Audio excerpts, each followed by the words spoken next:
الشيطان الرجيم. بسم الله الرحمن الرحيم. الله ولي الذين آمنوا يخرجهم من الظلمات إلى النور والذين كفروا أولياؤهم الطاغوت يخرجونهم من النور إلى الظلمات أولئك أصحاب النار هم فيها خالدون. صدق الله العظيم.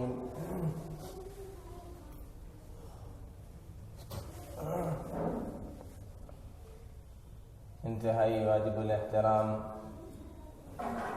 بزرگوں اور دوستوں،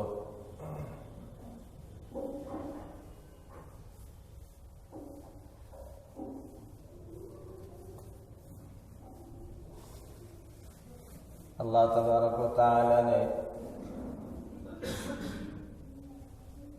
اس دنیا میں انسان کو مجبور محض نہیں بنایا،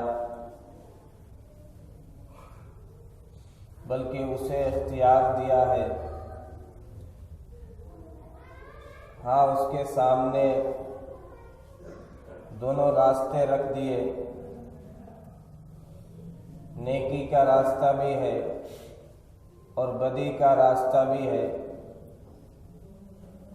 صحیح راستہ بھی ہے اور غلط راستہ بھی ہے، ہدایت کا راستہ بھی ہے اور ضلالت کا راستہ بھی ہے. اللہ تعالیٰ کا نظام یہ نہیں ہے، اللہ تعالیٰ کی سنت یہ نہیں ہے کہ نیکی کے راستے پر چلنے والے کو زبردستی پکڑ کر کے غلط راستے پر ڈال دیا جائے، مجبور کر دیا جائے، یا غلط راہ اور غلط راستے پر چلنے والے کو جبراً پکڑ کر کے سیدھے راستے پر ڈال دیا جائے. یہ اللہ کی سنت، اللہ کا نظام نہیں ہے. اللہ نے اختیار دے دیا. یہ دنیا دارالامتحان ہے، ابتلاء اور آزمائش کی جگہ ہے، امتحان کی جگہ ہے. یہاں پر عمل کرنا ہے. اچھا عمل بھی کر سکتے ہو، غلط عمل بھی کر سکتے ہو، نیکی بھی کر سکتے ہو، بدی بھی کر سکتے ہو، انصاف بھی کر سکتے ہو، ظلم بھی ڈال سکتے ہو، نکاح بھی کر سکتے ہو اور زنا بھی کر سکتے ہو. جو جیسا عمل کرے گا فَمَن يَعْمَلْ مِثْقَالَ ذَرَّةٍ خَيْرًا يَرَهُ وَمَن يَعْمَلْ مِثْقَالَ ذَرَّةٍ شَرًّا يَرَهُ. جو جیسا عمل کرے گا اچھا یا برا، اسی کے اعتبار سے اسے بدلہ دیا جائے گا، جزا اور سزا اس پر مرتب ہوگی.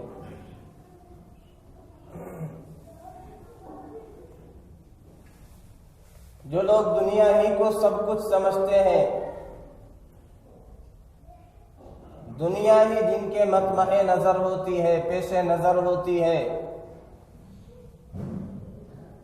وہ منمانی زندگی گزارتے ہیں، غفلت والی زندگی گزارتے ہیں، نفس پرستی والی زندگی گزارتے ہیں اور غلط راستوں پر چلے جاتے ہیں.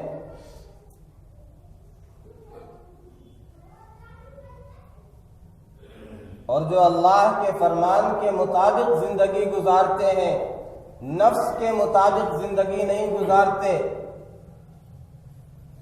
یہ وہ لوگ ہیں جو ہدایت والے ہیں، جنہیں کہا گیا اللہ ان کا دوست ہے. اللہ ولی الذین آمنوا، اللہ ایمان والوں کا دوست ہے، کارساز ہے، سرپرست ہے، ولی ہے. سیدھے راستے پر چلنے والے ہدایت یافتہ لوگ، اولئک حزب اللہ، ان کے بارے میں کہا گیا یہ اللہ کی جماعت، اللہ کی پارٹی ہے. اور جو غلط راستے پر چلتے ہیں، جو مظالم ڈھاتے ہیں، جو گناہ کرتے ہیں، جو ناانصافیاں کرتے ہیں، جو شہرت کے لیے، عہدے کے لیے، مال و دولت کے لیے، حکومت کے لیے غلط راستے پر چلتے ہیں، والذین کفروا اولیاءهم الطاغوت، یہ طاغوت کے دوست ہیں، یہ شیطان کی پارٹی ہے۔ طاغوت کا ترجمہ اکثر مفسرین نے شیطان سے کیا ہے،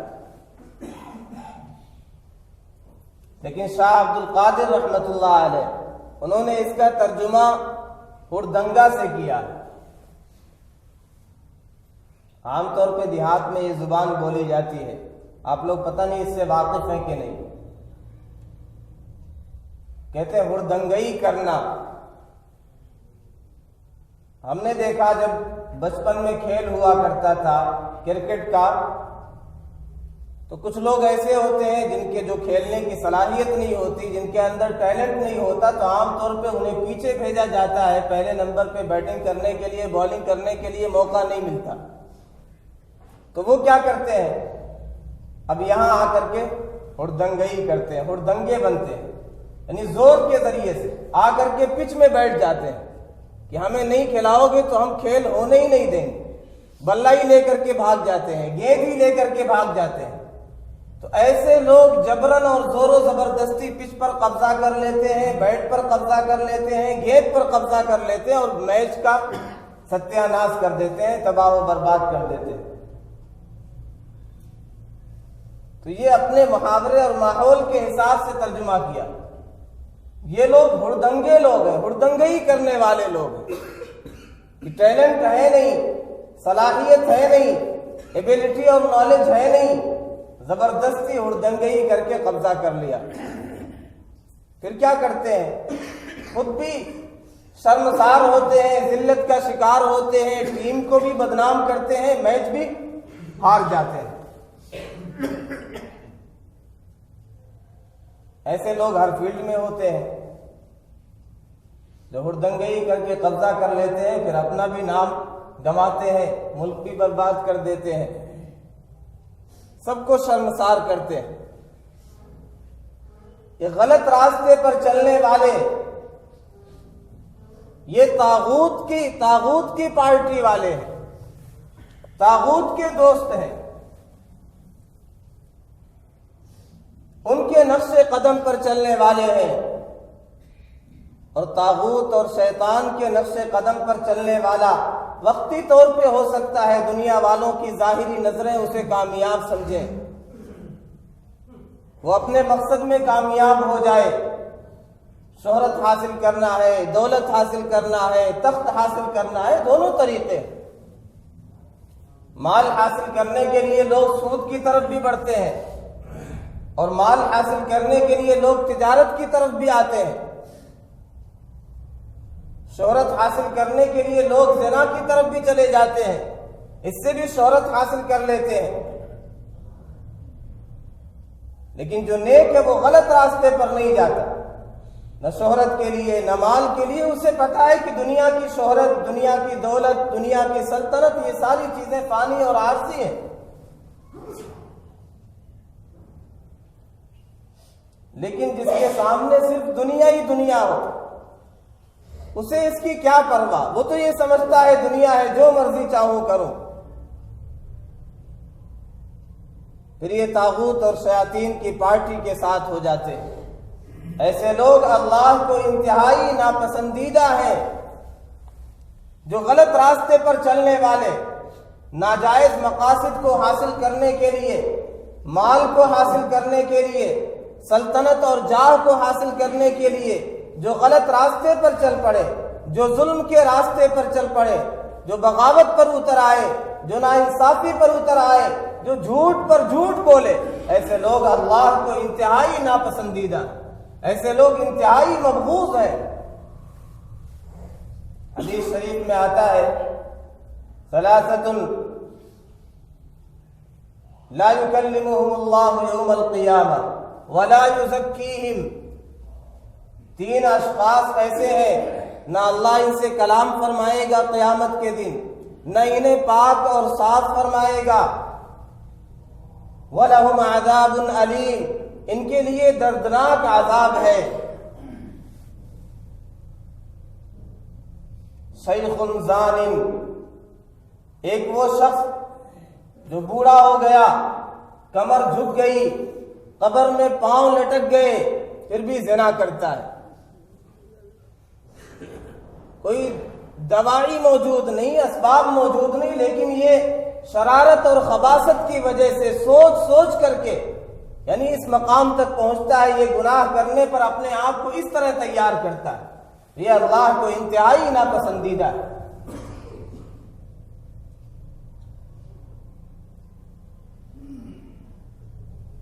جس گناہ کا کوئی سبب، کوئی داعیہ موجود ہو تو وہ اس گناہ سے جس کا کوئی سبب اور داعیہ نہ ہو یہ ہلکا ہوتا ہے۔ کسی نوجوان نے اگر کر لیا، شادی بھی نہیں ہوئی، ایک طرح سے ہے کہ جوش میں ہوش کھو بیٹھا،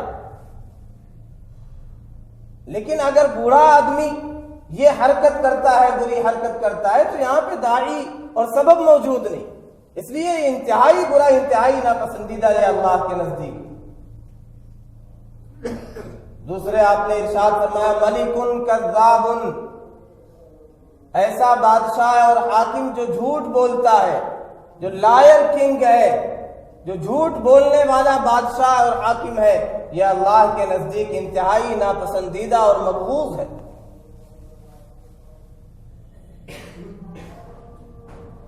جو کسی کے ماتحت ہو، وہ اپنا کام چلانے کے لیے، وہ اپنا مقصد پورا کرنے کے لیے جھوٹ بولے تو کسی حد تک سمجھ میں آتا ہے کہ اس کی کوئی نہ کوئی وجہ سمجھ میں آتی۔ مدرسوں میں پڑھنے والے بچے، انہیں چھٹی نہیں ملتی تو وہ بہانے بناتے ہیں، جھوٹ بولتے ہیں۔ ان کے سامنے ان کے اساتذہ ہیں، ان سے بڑے ہیں، محتمم ہیں، مدارس کے ذمہ دار ہیں، تو وہ جھوٹ بولتے ہیں، کبھی کسی کو مار دیا، کبھی کسی کو مار دیا، کبھی نانا کا انتقال کر دیا، کبھی دادا کا، تین مرتبہ نانا اور دادا کو مار دیتے ہیں چھٹی لینے کے لیے۔ تو یہاں ایک اوپر استاد ہے، ذمہ دار ہے، نگراں ہے، محتمم ہے، حاکم سے اوپر کون ہے؟ سلطنت کی باغ ڈور اس کے ہاتھ میں ہے، پارلیمنٹ اس کے ہاتھ میں، جیسا چاہے قانون بنائے، جو چاہے مرضی کرے، اس کے اوپر کون ہے؟ سب اس کے ماتحت ہے، یہ کیوں جھوٹ بولتا ہے؟ چند مخصوص جگہوں میں جھوٹ کی اجازت بھی دی گئی، لا یحل الکذب الا فی ثلاث، 3 جگہوں پر جھوٹ کی اجازت ہے۔ یحدث الرجل امرأتہ، آدمی اپنی بیوی سے بات کرے، لیرضیہ، اسے راضی کرنے کے لیے، اسے خوش کرنے کے لیے، اور جس کی بیوی ہی نہ ہو وہ کس سے جھوٹ بولے؟ تو اپنی بیوی سے جھوٹ بولنا خوش کرنے کے لیے، کبھی ایسا ہوتا محبت نہیں ہوتی ہے اس درجے کی، اور فرمائش ہوتی ہے محبت ہے کہ نہیں، تو گھر بسانے کے لیے، تعلقات برقرار رکھنے کے لیے، کسی مصلحت کے پیش نظر اگر کہہ دیا کہ سب سے زیادہ تمہیں سے محبت ہے، تم جیسا کوئی حسین میری نگاہ میں نہیں، تو اس کی اجازت ہے۔ 2 لوگوں میں صلح کرانے کے لیے جھوٹ بولنے کی اجازت ہے۔ کوئی دشمن بلا وجہ کسی معصوم پر حملہ کر رہا ہے، اسے بچانے کے لیے جھوٹ بولنے کی اجازت ہے۔ تو ان مواقع پر اجازت ہے، لیکن جو حاکم ہو، جو بادشاہ وقت ہو، حاکم ہو کر کے جھوٹ پہ جھوٹ بولا جائے، یہ اللہ کو انتہائی ناپسندیدہ ہے۔ اور آپ نے ارشاد فرمایا عائل مستکبر، نادار فقیر شخص وہ تکبر کرتا ہے، وہ اکڑتا ہے۔ تکبر تو کسی کا بھی اللہ کو پسند نہیں ہے، چاہے وہ فقیر ہو، چاہے وہ مالدار ہو، لیکن مالدار اس کے پاس ہے، کم سے کم مال ہے، سلطنت ہے۔ یہ اس کے پاس فرعون بے سامان بنا ہوا ہے، کچھ بھی نہیں، پھر بھی فرعون بنا پھر رہا ہے۔ جو اکڑنے والا ہے وہ بہرحال اللہ کو ناپسندیدہ ہے۔ ہاں فقیر تکبر کرے تو وہ انتہائی ناپسندیدہ ہے۔ ایسے تکبر کرنے والے، اللہ نے قرآن میں ارشاد فرمایا ان اللہ لا يحب كل مختال فخور، فخر کرنے والے، تکبر کرنے والے، شیخی باز اللہ انہیں پسند نہیں فرماتا۔ جو سمجھتے ہیں کہ ہمارے پاس سلطنت ہے، ہمارے پاس طاقت ہے، ہمارے پاس فورس ہے، ہم جو چاہیں مرضی کریں، ہم ایک انچ اپنے فیصلے سے پیچھے نہیں ہٹیں گے، چٹان کی طرح ہمارا فیصلہ ہے. ایسے لوگ پہلے بھی آئے. ایسے فراعین، فرعون اور شداد اور قارون اور نمرود. فرعون بھی کہا کرتا تھا کہ جو میں کہوں گا وہی ہوگا، ساری قوم میری مخالف ہو جائے کوئی پرواہ نہیں. لیکن اللہ نے سب کا نام و نشان مٹا دیا. ہاں، تکبر کرنے والوں کو اللہ تعالیٰ ڈھیل ذرا دیتے ہیں. وَأُمْلِي لَهُمْ إِنَّ كَيْدِي مَتِينٌ. میں انہیں مہلت دیتا ہوں، رسی کو ڈھیل دے دیتا ہوں، چھوڑتا ہوں. بڑھتے رہو، بڑھتے رہو، سرکشی کرتے رہو. سب سے پہلا متکبر، تکبر کرنے والا ابلیس، اس نے مہلت مانگی، اللہ نے ڈھیل دے دی. إِلَى يَوْمِ الْوَقْتِ الْمَعْلُومِ. ٹھیک ہے، سرکشی کر لے، تکبر کر لے، زمین میں فساد مچا لے، لوگوں کو غلط راستے پر ڈالنا چاہتا ہے، کوشش کر لے. ایک وقت متعینہ تک مہلت ہے. فرعون نے تکبر کیا. مفسرین نے لکھا ہے موسیٰ علیہ السلام کی دعا بدعا اس کے بعد اس کی ہلاکت میں بیچ میں 40 سال کا فاصلہ ہے. تو اللہ ایسے لوگوں کو عام طور پہ مہلت دیتے. فَمَهِّلِ الْكَافِرِينَ أَمْهِلْهُمْ رُوَيْدًا. لیکن یقینی ہے ایسے لوگوں کی ہلاکت جو تکبر کرنے والے ہیں، جو مظالم کمزوروں پر ڈھانے والے ہیں، ان کی ہلاکت طے ہے، آنے والی ہے. وَكُلُّ مَا هُوَ آتٍ قَرِيبٌ. اور جو چیز آنے والی ہو، یقینی ہو، اسے قریب ہی کہا جاتا ہے. قیامت کا آنا یقینی ہے، اسی لیے کہا گیا یہ قریب ہے. اسی لیے آپ نے فرمایا انا والساعۃ کہاتین. میں اور قیامت ایسے جیسے دونوں انگلیاں ملی ہوئی. یہ غلط راستے پر چلنے والے، یہ طاغوت کی پارٹی کے لوگ ہیں، یہ طاغوت کے نقش قدم پر چلنے والے لوگ ہیں. یہ کامیاب نہیں ہو سکتے. جو سیدھے راستے پر چلنے والے، جو انصاف کی راہ پر چلنے والے، ہدایت کے راستے پر چلنے والے، سچ کے راستے پر چلنے والے، اللہ ان کا کارساز ہے، اللہ ان کا حمایتی اور مددگار ہے، اللہ ان کا ناصر اور حامی ہے، اللہ ان کا سرپرست ہے، اللہ حفاظت فرمائے گا. بس شرط یہ ہے یہ اپنے آپ کو ثابت کر دیں کہ ہم اس پارٹی کے لوگ ہیں، ہم حزب اللہ میں سے ہیں، حزب الشیطان میں سے نہیں ہیں. یہ توحید میں خالص ہو جائے پھر انہیں کوئی ڈر بھی نہیں ہوتا، کوئی پرواہ بھی نہیں ہوتی. موحد چے برپائے ریزی زرش، چے فولاد ہندی نہیں برسرش. جو موحد ہوتا ہے، جو توحید پرست ہوتا ہے، چاہے اس کے سامنے سونے کے ڈھیر رکھ دیے جائیں وہ بکتا نہیں ہے، چاہے اس کے سر پر ہندی فولاد رکھ دیا جائے، تلوار رکھ دی جائے، وہ اپنے موقف سے، سچ بات سے، حق بات سے ہٹتا نہیں ہے، پیچھے نہیں ہٹتا ہے. یہ موحد کی شان ہوتی ہے.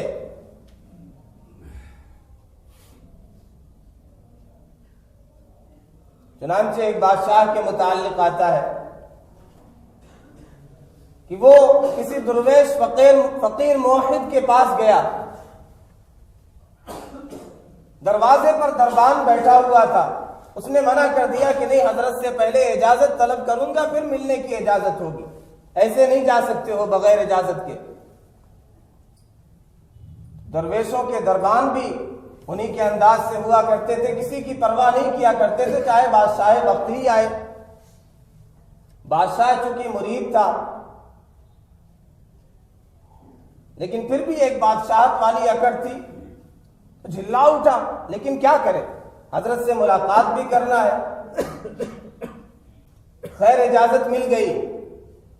یہ اندر گیا، پہنچتے ہی اس نے ایک شعر پڑھا، درے درویش را دربان اب آئے.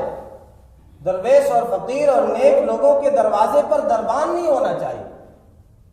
یہاں خادم نہیں ہونا چاہیے. یہ تو دنیاوی بادشاہوں کے پاس امراء اور نوابوں کے دربار پہ دربان ہوا کرتے ہیں, ان کے چوکھٹ پر ہوا کرتے ہیں. وہ جھلایا ہوا تھا, اس نے چونکہ روک دیا تھا دربان نے, تو یہ شعر پڑھ دیا, حضرت پہ ایک طنز کر دیا, درے درویش را دربا نہ باید. حضرت نے فوری طور پہ فی البدیہہ جواب دیا, بباید تا سگے دنیا نہ آید, ہونا چاہیے تاکہ دنیا کے کتے نہ آ سکے. وہاں جو دربان ہوتے ہیں امراء اور بادشاہوں اور نوابوں کے یہاں, وہ دوسرے مقصد کے لیے ہوتے ہیں. ہمارے یہاں جو دربان ہے یہ دنیاوی کتوں کو دور رکھنے کے لیے. تو مقصد دونوں الگ ہے, اس لیے یہاں پہ دربان رکھنے میں کوئی حرج نہیں ہے. تو انہیں کسی کی کوئی پرواہ نہیں ہوتی ہے. جو توحید میں خالص ہوتے ہیں وہ کسی کی پرواہ نہیں کرتے, کسی سے ڈرتے نہیں ہیں. بادشاہ وقت کے سامنے بھی حق بات بولتے ہیں. کیا کریں گے؟ یہی نا کہ موت مار دیں گے, جان سے مار دیں گے, سولی پر لٹکا دیں گے. لیکن جو موحد ہوتا ہے وہ ان ساری چیزوں کی پرواہ نہیں کرتا. جیسے موسیٰ علیہ الصلوۃ والتسلیم, ان کے سامنے جو جادوگر آئے تھے, جو مقابلے کے لیے آئے تھے, لیکن انہوں نے دیکھا موسیٰ علیہ الصلوۃ والسلام کی نشانیوں کو, معجزات کو, اور ان کی دعوت کو سنا, اپنے جادو کو ٹوٹتے ہوئے دیکھا. انہیں معلوم ہو گیا کہ ہم غلط ہیں, اور موسیٰ علیہ السلام جو دکھلا رہے وہ سحر نہیں ہے, کوئی اور ہی چیز ہے, یہ معجزہ ہے. انہوں نے فوراً کہا کہ ہم ایمان لے آئے موسیٰ اور ہارون کے رب پر.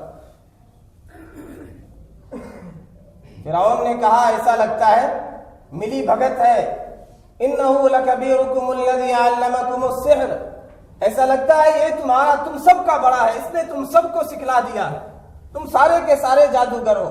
الیاذ باللہ موسیٰ علیہ السلام تمہارے گروہ کے ہیں, بڑے ہیں. اگر تم نہیں واپس آؤ گے, اگر موسیٰ علیہ السلام کا ساتھ نہیں چھوڑو گے, اگر اس دین سے نہیں پھرو گے تو میں کیا کروں گا؟ لَأُقَطِّعَنَّ أَيْدِيكُمْ وَأَرْجُلَكُمْ مِنْ خِلَافٍ وَلَأُصَلِّبَنَّكُمْ فِي جُذُوعِ النَّخْلِ, میں تمہارے ہاتھ پاؤں مخالف سمت سے کاٹ دوں گا اور تمہیں درخت کی شاخوں میں لٹکا دوں گا, سولی دے دوں گا. انہوں نے کیا جواب دیا؟ لن نؤثرك على ما جاءنا من البينات والذي فطرنا فاقض ما انت قاض. ہم نے جو نشانیاں دیکھی ہیں, جو معجزات دیکھے ہیں, اور ہمارا رب جو ہمیں پیدا کرنے والا ہے, اس کے مقابلے میں آپ کو ترجیح ہرگز نہیں دیں گے. فاقض ما انت قاض, تمہیں جو مرضی کرنا ہے کر لے, جو فیصلہ کرنا ہے کر لے. تو دنیا میں حاکم وقت ہے, جو مرضی کر لے, جو قانون لاگو کر لے, ہاتھ پاؤں کاٹنا چاہتا ہے کاٹ لے, سولی پر چڑھا دے, کیا کرے گا؟ فاقض ما انت قاض, جو فیصلہ جو مرضی کر لے. حکیم الامت مولانا اشرف علی تھانوی رحمۃ اللہ علیہ فرماتے ہیں کبھی کبھی مبتدی بھی منتہی ہو جاتا ہے. ایک لمحہ ہوا ایمان لائے, لیکن ان کے ایمان کا لیول کتنے اوپر بڑھ گیا. اور کبھی ایسا بھی ہوتا ہے سالہ سال تک ایمان و یقین کی باتیں کرنے والے, ایسے موقع پر ان کے پاؤں ڈگمگا جاتے ہیں, آنکھیں پتھرا جاتی ہیں. حاکم وقت کے سامنے ایمان کا بھی سودا کر لیتے ہیں. یہاں یہ ایک لمحہ ہوا ابھی ایمان لائے ہیں, فرما رہے فاقض ما انت قاض, ہمیں ایمان کی دولت مل گئی ہے اور اس مقام پر پہنچ گئے, جو مرضی کر لے, اب اس سے سودا نہیں ہو سکتا. یہ لوگ ہوتے ہیں, انہیں حزب اللہ کہا گیا. ایسے لوگ ہوتے ہیں, ایسے لوگوں کے لیے کہا گیا اللہ ان کا سرپرست ہے, کارساز ہے. اللہ ولی الذین آمنوا. ہم یہ کہتے ہیں ہم پر حالات کیوں آتے ہیں, مصائب کے بادل کیوں نہیں چھٹتے, پریشانیاں کیوں نہیں دور ہوتی.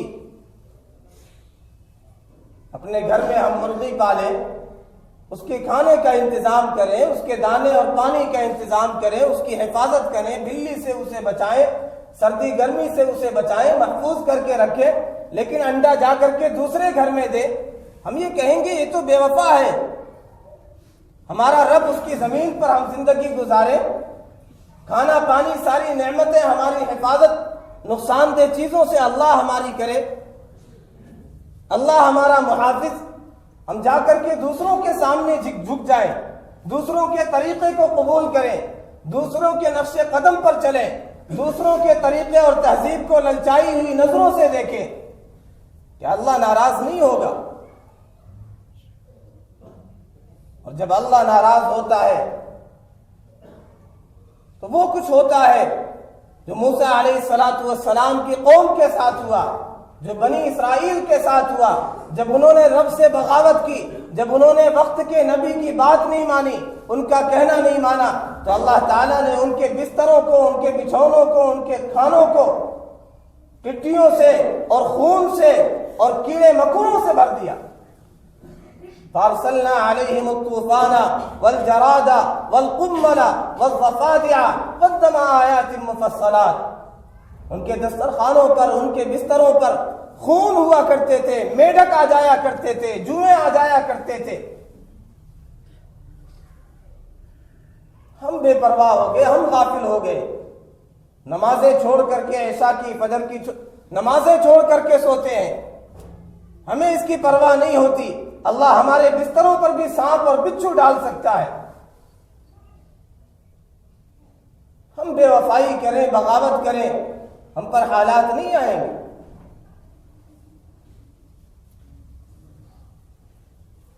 ہمیں اپنے آپ کو اس پارٹی میں لا کر کے شامل کرنا ہے، حزب اللہ میں اپنے آپ کو شامل کرنا ہے، پھر اللہ ہمارا مددگار ہوگا۔ ہر حال میں ہم احتیاطی تدابیر جو بھی کریں، اسباب جو بھی اختیار کریں، لیکن ہمیں اللہ کی طرف سب سے پہلے رجوع ہونا ہے۔ ہم سب یہ جانتے ہیں کہ ایک پتا بھی اللہ کے حکم کے بغیر نہیں گر سکتا، نہیں ہل سکتا۔ زمین فساد سے بھر چکی ہے، گناہوں سے بھر چکی ہے، مسجدیں ویران ہیں، نوجوانوں کی زندگیاں دیکھیں معصیت میں، لہو و لعب میں گزر رہی ہے، ان کی تنہائیاں دیکھیں، ان کے موبائل دیکھیں، سارے اوقات 24 گھنٹہ کس طرح گزر رہے ہیں۔ پوری زندگی مخلوق ہی مخلوق ہے سامنے، ایک لمحہ اللہ کے لیے ہم نے خالص کیا، خالی کیا۔ اگر حالات کی تبدیلی چاہتے ہیں تو ہمیں اللہ کی طرف رجوع کرنا پڑے گا، اپنے اللہ کو منانا پڑے گا، مسجدوں کو آباد کرنا پڑے گا، اور اپنے معاملات کو درست کرنا پڑے گا۔ دنیا میں جس طریقے سے زندگی گزارنے کے لیے اللہ نے کہا، مخلوق کے ساتھ جیسا معاملہ کرنا ہے اس طرح زندگی گزارے، شان سے رہیں۔ اللہ ہمارا سرپرست ہے، ہر نقصان سے ہمارا رب ہمیں بچائے گا۔ وَاعْلَمْ أَنَّ الْأُمَّةَ لَوِ اجْتَمَعَتْ عَلَىٰ أَن يَنفَعُوكَ بِشَيْءٍ لَمْ يَنفَعُوكَ إِلَّا بِشَيْءٍ قَدْ كَتَبَهُ اللَّهُ لَكَ۔ ساری امت، ساری انسانیت جمع ہو جائے، کوئی نفع پہنچانا چاہے، اللہ نہ چاہے نہیں پہنچا سکتی۔ وَإِنِ اجْتَمَعُوا عَلَىٰ أَن يَضُرُّوكَ بِشَيْءٍ لَمْ يَضُرُّوكَ إِلَّا بِشَيْءٍ قَدْ كَتَبَهُ اللَّهُ عَلَيْكَ۔ ساری انسانیت اکٹھا ہو کر کے نقصان پہنچانا چاہے، اگر اللہ نہ چاہے تو ساری انسانیت ہمارا بال بیکا نہیں کر سکتی۔ اس لیے شان سے رہیں، اللہ کی سرزمین پر اللہ کی مرضی کے مطابق زندگی گزاریں، مخلوق کے ساتھ اچھا معاملہ، اچھا برتاؤ کریں۔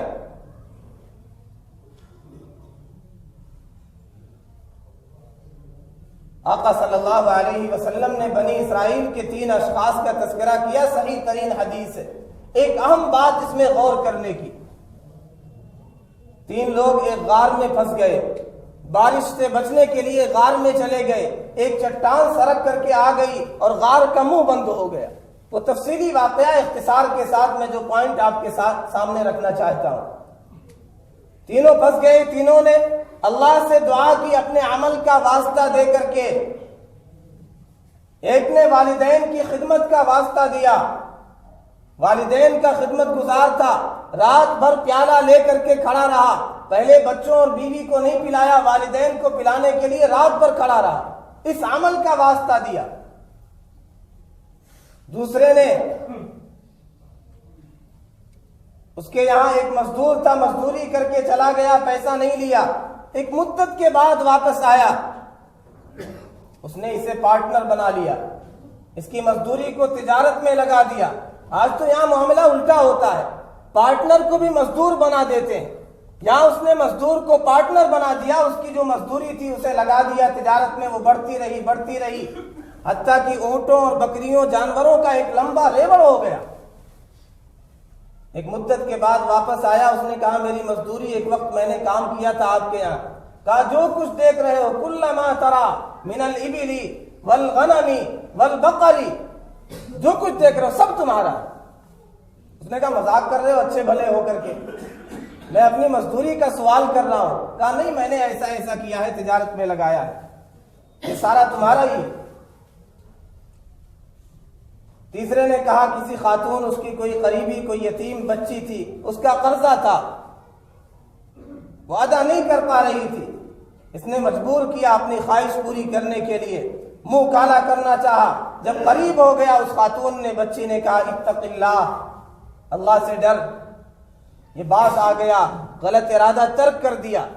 تینوں نے ان تینوں اعمال کا واسطہ دے کر کے، حوالہ دے کر کے اللہ سے سوال کیا، چٹان ہٹ گئی۔ عجیب بات ہے، تینوں نے کسی عبادت کا، نماز روزے کا حوالہ نہیں دیا تھا، معاملات کا حوالہ دیا تھا۔ والدین کے ساتھ کیسا معاملہ اور سلوک تھا، اپنے مزدور کے ساتھ کیسا معاملہ اور سلوک تھا، ایک عام آدمی اور خاتون کے ساتھ کیسا معاملہ اور سلوک تھا، معاملات کا حوالہ دیا، وہ چٹان ٹل گئی۔ آج جو ہم پر مصیبتیں ہیں، جو دنیاوی چٹان ہے، جو یہ کہتے ہیں ہم چٹان کی طرح ہمارے فیصلے ہیں، ہمارے معاملات اگر صاف ہوں، اس کے حوالے سے اللہ سے دعا کریں تو کیا یہ چٹان نہیں ٹل سکتی؟ اللہ کی طاقت آج بھی وہی ہے، اللہ کمزور نہیں ہوا۔ ہم اپنے آپ کو ٹھیک کر لیں، ہم اپنے معاملات کو درست کر لیں، آقا صلی اللہ علیہ وسلم کے طریقے پر ہم آ جائیں، دیکھیں کیسے حالات تبدیل ہوتے ہیں۔ اللہ کی طرف رجوع کریں، اپنے معاملات کو ٹھیک کریں، اور پھر اللہ سے استغفار کریں، توبہ کریں، لا الہ الا انت سبحانک انی کنت من الظالمین، اس کا ورد کریں۔ ایک آخری بات 2-3 منٹ میں کر کے بات مکمل کرتا ہوں۔ علامہ ابن تیمیہ رحمۃ اللہ علیہ نے اس آیت کی تفسیر میں مستقل ایک کتاب لکھی ہے۔ یونس علیہ السلام نے یہ دعا پڑھی، مچھلی کے پیٹ میں، رات کی تاریکی، سمندر کی تاریکی، مچھلی کے پیٹ کی تاریکی، لیکن جب یہ دعا پڑھی تو اللہ تعالیٰ نے ساری تاریکیوں سے نجات دے دی۔ فرماتے ہیں امت محمدیہ، اگر تم بھی اس آیت کا ورد کرو گے تو جیسے اللہ تعالیٰ نے یونس علیہ السلام کو نجات دی تھی، ساری تاریکیوں